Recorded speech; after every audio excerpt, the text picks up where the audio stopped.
Hello and welcome to the Oil and Gas Report, brought to you by Katch. I'm your host, Rob Hislop. This is day 2 of the Global Petroleum Show being held here in Calgary. About 60,000 people in attendance over the 3-day event, and we've got exhibitors from 2,200 different countries. One of the exhibitors, of course, Katch, our sponsor, George de Rappard. You work for Katch, you're one of their vice presidents. Yes, sir.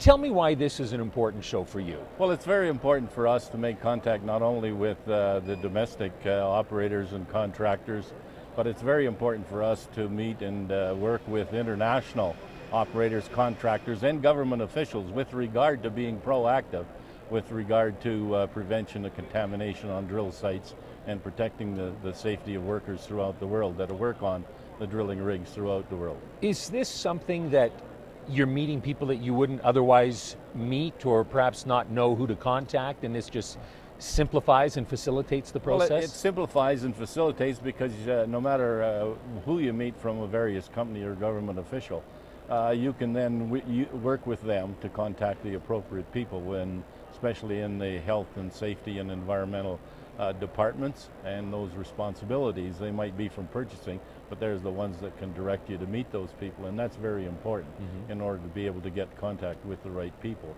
Okay, now you've got an interesting background, which explains perhaps why you're a VP of a company right now, but you've got some experience with the provincial government here in Alberta. Yes, I served with Mr. Lougheed for 15 years in various capacities, and I was the Deputy Minister of Executive Council, and then I was also Chief Deputy Minister of Economic Development and Trade. So my international relations with regard to trade and with dealing with Alberta companies, very similar to Katch in taking those products that are manufactured in the province of Alberta to the export market around the world, because that's where the real future is for manufacturers and fabricators, especially in the oil and gas sector for Alberta companies. Now, so you've got this experience, and obviously you've been tied into the oil and gas industry for a long time now. How have you seen things change in the industry? Well, I think industry is more responsible today for their actions with regard to environmental and social issues. I think they're cognizant of the fact that future generations depend on clean air, water, and land, and I think they've become more proactive. I think it's cognizant to remember that an interview that you did at Globe, we're talking about 2012 Vancouver. in Vancouver, where Gord Lambert, the Vice President of Suncor, said, look, it's 10 times less expensive to be proactive with regard to environmental issues and contamination of drilling sites than it is to be reactive, because those liabilities are great and the cost of reclamation and remediation is high. And so people, and even the financial institutions today, are taking notice of the liabilities that for reclamation and remediation that companies have on their books, where they may not have exercised that option to do their cleanup and so on.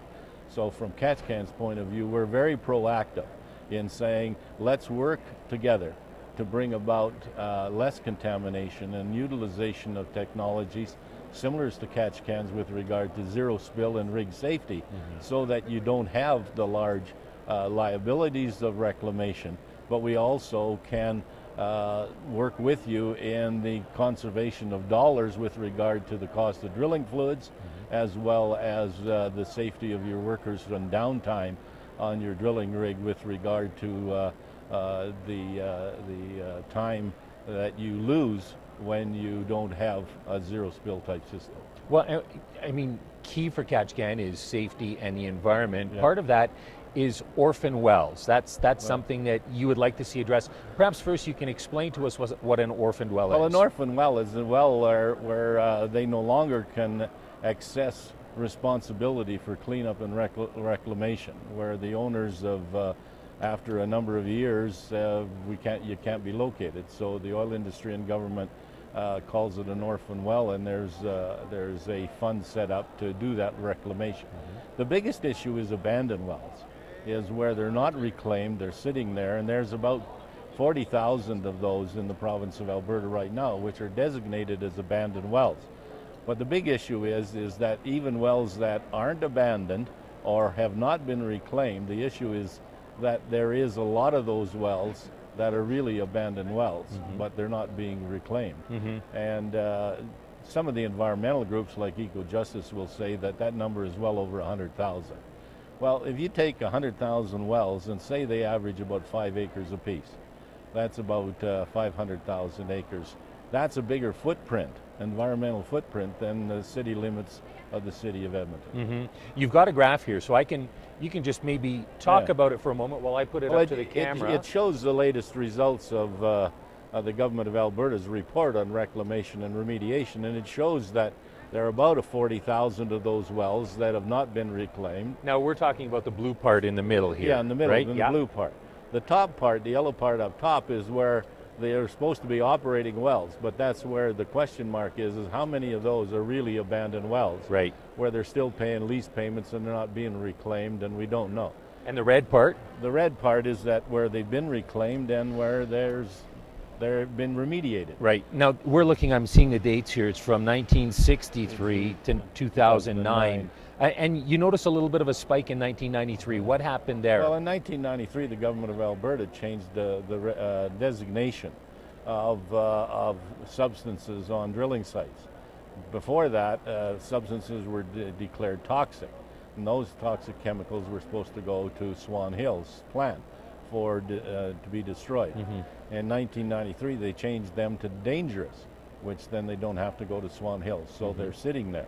The biggest issue is that over the years, we don't know, and nobody knows what the seepage is off of abandoned wells with regard to rain, snow, or whatever.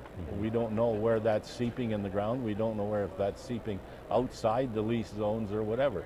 So it is an environmental issue, but that's something that exists today. What we're talking about is taking a proactive program within the oil and gas industry and government and saying use the technology that's available today to reduce that contamination so we don't have this widespread in the future with abandoned wells and reclaimed and remediated wells. Right. So obviously you want these cleaned up because there's tens of thousands of them, but your plan and Katch Can's plan is to prevent this from happening in the future. That's exactly right. Okay. That's exactly right. In 1993, when they changed the rules, was the government looking out after the people of Alberta, or was the government looking out after the oil industry? Well, I guess they thought they were doing both, but I don't think they realized at the time that there would be this delay in the reclamation and remediation of the sites. And now it's become a liability. In fact, at a recent safety show, I had a company executive say to me, George, do you want this field out here, this producing field? And I said, that'd be nice. And he said, well, just take over the liabilities and I'll give it to you for $1. Right. So that tells you what the liabilities can be on sites that are not remediated. So why would either the government allow oil companies to abandon these wells?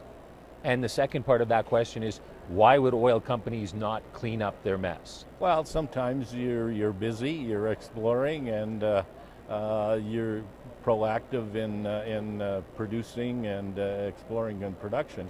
So it's kind of not on today's burner. And also government sometimes felt that the industry would take that responsibility and clean up and do their remediation. It can be slow, but the biggest thing is there's about a 25-year timeline that on these wells. But in Alberta, you don't have a zero spills policy. What you have is a zero discharge. That means you can contaminate, but sometime in the future you have to clean up, and that time is a long time. So that's where sometimes you kind of become a little lax in what's going on, both in regulation and in action. It's interesting because we've had gentlemen on from other countries. Japan, for instance, is zero spill. We had somebody on from Tunisia, West Africa. I believe he said it was a zero spill policy there as well. Why would we not have a zero spill policy here? Well, it's a difficult one, and if you're a government that believes that industry is a responsible industry, then they will police themselves and work with themselves. And I think that's good. But I think what you need a bigger proactive program and a relationship between the various agencies, whether it be the Government of Alberta, ERCB, CAP, and the operators and contractors, and saying, look, we will not contaminate, and we'll use technology to do so.